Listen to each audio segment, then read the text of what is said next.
If you're interested in space and communications, such as technology, policy, business, and operations, take a look at the Cosmic AES Signals in Space. Produced in partnership with the CyberWire, Signals in Space offers a monthly overview of news in this sector. Check it out at cosmicaes.com/tech-news. That's cosmicaes.com/tech-news. Funding for this CyberWire podcast is made possible in part by LastPass. LastPass is an award-winning security solution that helps millions of individuals in over 70,000 organizations navigate their online lives easily and securely. Businesses can maximize productivity while still maintaining effortless, strong security with LastPass. LastPass can minimize risk and give your IT team a breakthrough integrated single sign-on, password management, and multi-factor authentication solution.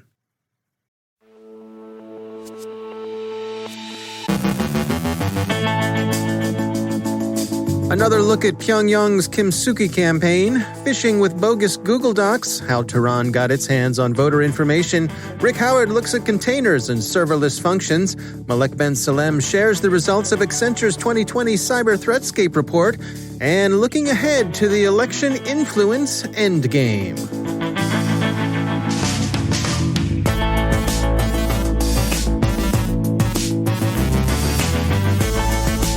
From the CyberWire studios at Data Tribe, I'm Dave Bittner with your CyberWire summary for Monday, November 2nd, 2020.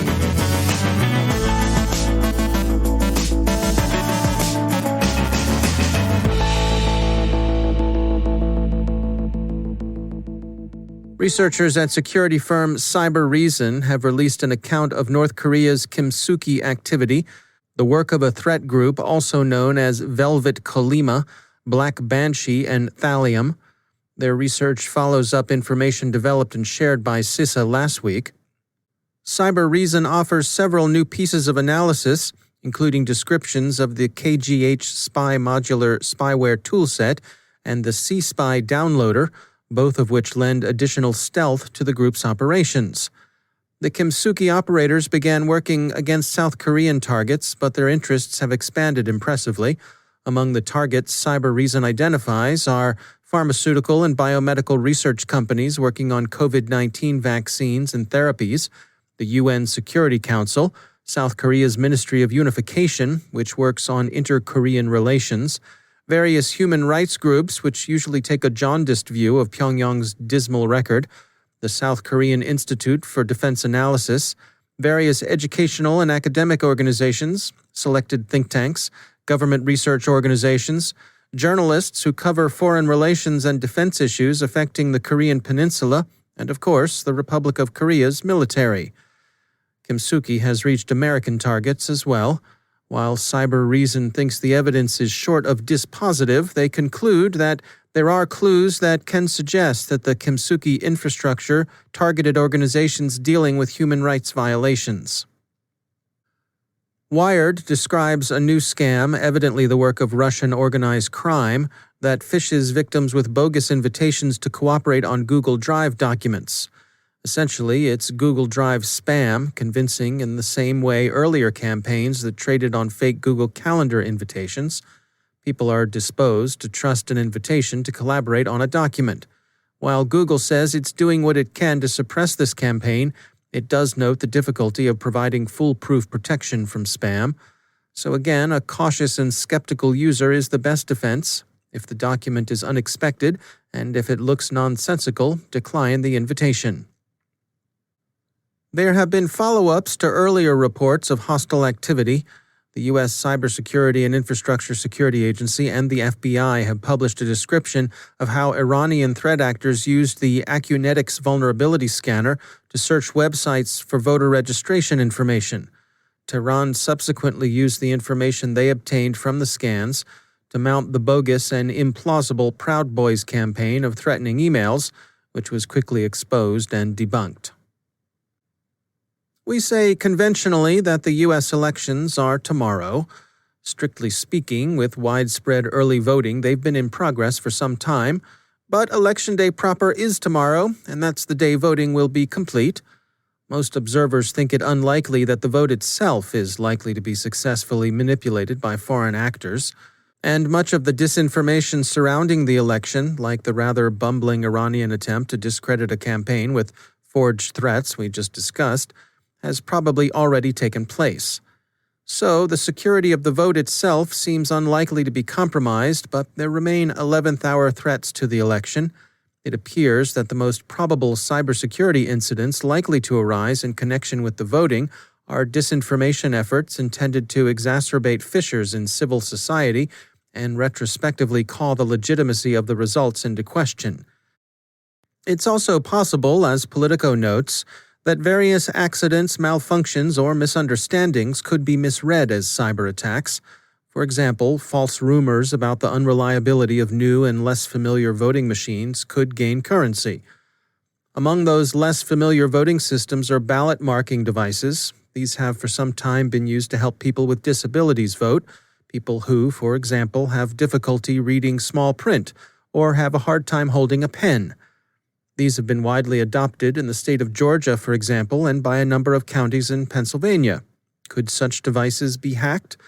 Well, in principle, sure, but likelier than hacking is the possibility of malfunction, or even likelier, people simply finding them sufficiently unfamiliar to slow down the action of casting a ballot, which voters could misinterpret as a failure or as evidence of tampering. Election officials in most or all states are urging patience and skepticism. People shouldn't expect official results immediately. These things take time.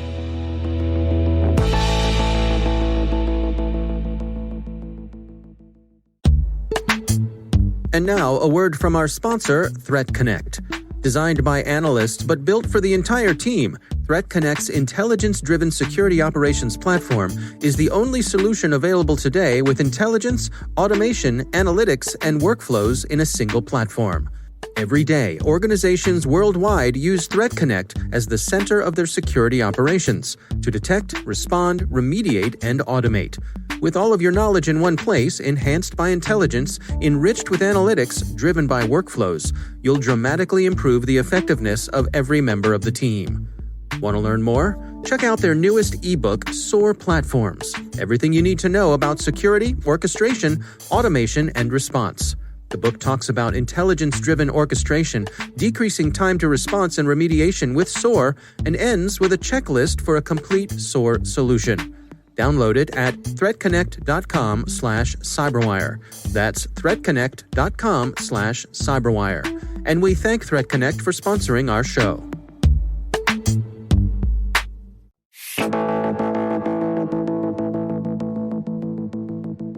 And it is my pleasure to welcome back to the show Rick Howard, the CyberWire's Chief Analyst and Chief Security Officer. Rick, great to talk to you again.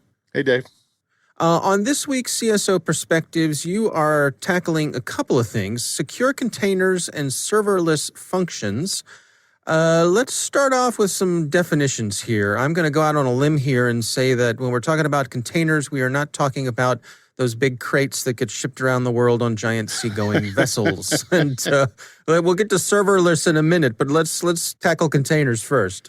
Well, I think you're right about that. And I would say that's a general consensus for most people in the network defender world, including me, before I started working on this story. I had this vague idea what these things are, but I wasn't really sure how they fit into the security world. And it turns out that these two concepts are the current state of client-server architecture. I thought they were just some programming technique, but no, it's kind of the evolution of this idea that we've had in the computing world since the late 1960s. And about every 10 years or so, the community levels up the model to something completely different in terms of how we do it. It's basically the same idea, though, client-server, but much more efficient. I was thinking about this with my wife this morning. I was remembering my first real big job in the Pentagon in the late 90s.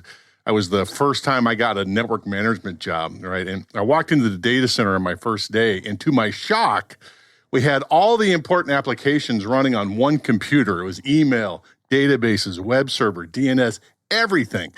So if the Windows server would have crashed, we would have lost everything. And I know that would never happen on a Windows server back in those days, but that's saying to myself, please let it be Linux. Please let it be Linux. Please let it be Linux. Right. Okay. So we changed all that. And so basically, instead of one big iron server, one operating system, we changed it to the same thing, but one app per operating system on different machines. So instead of running one server running everything, we went to one server running a bunch of servers running a bunch of things. And that was the standard model for most of us back in those days. Yeah. Right. And then in the 2000s, virtual machines started to become stable. So that was the big change. CIOs could eliminate some of the cost to all that big iron. They only needed one beefy big iron server with lots of RAM, CPU, and hard drive space. But they would have multiple virtual operating systems running partitioned away from each other, so if one crashed, the others would still function. So that was a little bit better, okay? In the later part of the decade, as cloud services started to come online, CIOs could eliminate the big iron servers altogether. They would put multiple virtual operating systems in the cloud environment, still running one app per operating system, though, but they didn't have to manage all that big iron anymore. So that was better in terms of cost and efficiency. Well, I can see where we're going in terms of the overall evolution and the efficiency, but I'm still scratching my head when it comes to the use of resources. I mean, what you're describing here, we're deploying a standalone operating system for every app that we're running. That seems like a bit of overkill to me, especially when you consider things like having to keep all of those independently operating systems updated with bug fixes and patches and all that sort of stuff. Don't you end up sort of on the upgrade and patching hamster wheel if that's your approach? It's exactly right. And, it's the reason you still see some infamous Windows XP blue screens of death as you walk around airport terminals, right? Because, right. Because for those that don't know, Windows or Microsoft ended the life of Windows XP back in 2014. There have been count them, 5 completely different operating systems since then, right? But the application developers for the airport terminal apps found it easier just to keep running the extremely old operating system rather than try to keep their applications up to date, right? And so that was kind of the current state, but this is where containers and serverless functions come in. This is the big innovation, right? So with containers, you build a virtual standalone box of software that only contains the application, plus the software libraries you use to build it, and some other knicky-knack binaries it requires, plus a couple of operating system pieces it depends on, and a couple of configuration files, and run it on a bare-bones kernel of an operating system, and that's it. The box is hermetically sealed against any future operating system upgrades or patches. And then every container you build this way shares the base operating system, this kernel, but none of the other flotsam and jetsam features that always come along with the operating system package. So this protects the container from, say, the most recent NVIDIA graphics driver patch designed to improve the gaming experience of 7-year-olds playing Fortnite, okay? Right. But that may cause your app to crash because you share some of the same software library, right? Right. So, suddenly nobody knows when their flight's going to arrive at LAX. That's right, because I'm killing the monsters inside of Fortnite, right? Right. So that was the giant leap in the client-server architecture idea. Now you have one virtual operating system running in the cloud or your data center, and multiple lightweight software containers, each running the apps you want to deploy. Okay, well, all right, that makes a lot of sense to me. But so let's swing back around and tell me what's going on when we're talking about serverless functionality. Then how can this stuff running on servers be serverless? I know. I've thought about that for many years. Right. So the serverless function name represents a bit of confusion here, right? So, of course, there are servers in this evolution of client-server architecture. They don't disappear. They have to be running somewhere.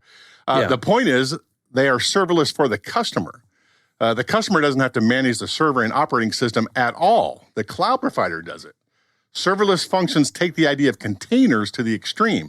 Instead of maintaining an operating system and building your own containers, developers write the code, the functions in other words, and deploy them in the cloud provider system for future execution.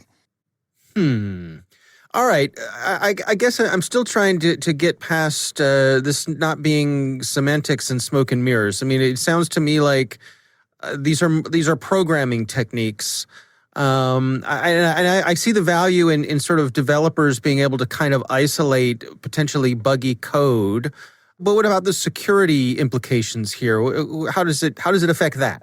Well, I mean, you're spot on here, right? Because the difference in this new kind of client-server architecture today compared to how we wrote code before is that these things take up internet real estate. They essentially add more attack surface for a potential adversary to leverage and require the same first principle cybersecurity protections that we would apply to any other digital asset within our organization. They're exposed, or they're more exposed than they were in previous lifetimes. All right. Well, it sounds like you got a great episode going. I mean, this is a don't miss episode of CSO Perspective. So I know I'm going to be tuning in because it sounds to me like I got a lot to learn that I didn't know I had to learn. So I'm going to let you teach me. It's CSO Perspectives. It's part of CyberWire Pro. Rick Howard, thanks for joining us. Thank you, sir.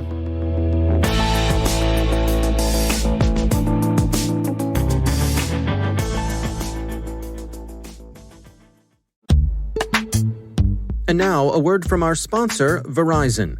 Mitigate the risks and realize the benefits of digital transformation with the help of Verizon, a leader in cybersecurity managed and professional services for nearly 2 decades. From secure cloud computing solutions to advanced detection and response capabilities, Verizon helps secure data, networks, and infrastructure of many of the world's best-known organizations. Their annual Data Breach Investigations report is considered the gold standard of cybercrime research. And Verizon's leadership in network, wireless, and IoT connectivity makes it uniquely capable of protecting the ever-expanding attack surface.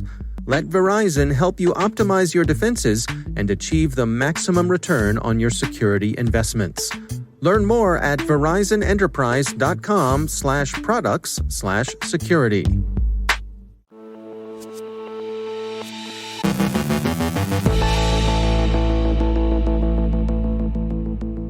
And joining me once again is Malek Ben Salem. She is the America's Security R&D Lead at Accenture Labs. Malek, it's always great to have you back. You all recently released the most recent version of your Cyber Threatscape report. Let's go over that together. What sort of things did you focus on in this round of the report? Thank you, David. Yeah, we just released our Threatscape report. This is a report that focuses on the latest threat trends that our CTI analysts have observed. And we've highlighted 3 major trends that we've seen over the year of 2020. The first one is that sophisticated adversaries are masking their identities with off-the-shelf tools.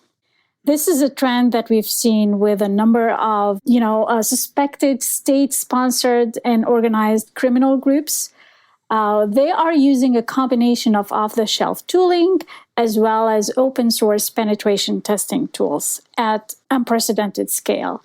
And you may ask, why would they do that? And they're probably doing that, well, first, because of tools are available and easy to use, but also the main reason is to hide their identities. So they look like folks of perhaps lower capabilities than they actually are. Exactly. Yeah. And our analysts have seen that with a group that Accenture refers to as Sourface. It's also known as Chafer or Remix Kitten. They've been around since at least 2014, and they're known for their cyber attacks against on oil and gas, communications and transportation industry in the US, Europe, or Saudi Arabia. And our analysts have observed that they're using the legitimate Windows functions and freely available tools such as Mimikatz, which is very known for credential dumping. What else have you been tracking? A second trend that we've observed is that new sophisticated tactics are being used to target business continuity. In fact, the threat report notes how one group has aggressively targeted systems supporting Microsoft Exchange and Outlook Web Access, and then uses these compromised systems as beachheads within a victim's environment to hide traffic and to relay commands and compromise email and steal data. In particular, the group that we've observed, which is operating from Russia and is known as Turla or Snake, has been active within the last 10 years and is associated with many cyber attacks. Its target is really business continuity, so bringing systems down and compromising email and stealing data. And then what's the third category that you've focused on here? So the third main trend that we've observed is that ransomware seems to be growing. It's feeding a new profitable and scalable business model. As a matter of fact, there has been a 60% increase in the average ransom payment, and that's across the first quarter of 2020. So this obviously encourages these groups to expand their activities. Our analysts have observed that one group was performing a recruitment campaign on a popular dark web forum. This is a group known as Sodino Kibi. It's also known as Revel. And so this basically demonstrates that, this business is profitable, it's scalable, and it will continue to be so over the next year. Yeah, isn't it funny how a couple of years ago we were speculating that perhaps crypto mining was going to take the place of ransomware. That did not play out, did it? I know. No, it didn't. It didn't. And there is no need to, right? Right. People continue to make the payments, then, attackers will continue to take the easy way. Yeah, absolutely. All right. Anything else in the report that you wanted to highlight? Well, I think all of these trends basically emphasize the need for agile security, right? Businesses need to be ready, need to be able to adapt quickly and to change their game quickly in response to the attacks that they're receiving.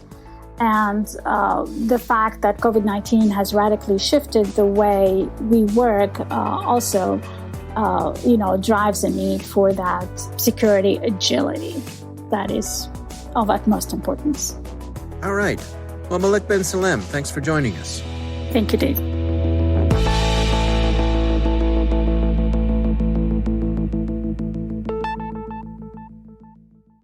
Thanks to all of our sponsors for making the CyberWire possible, especially our supporting sponsor, Proofpoint's Observe It, the leading people-centric insider threat management solution. Learn more at observeit.com.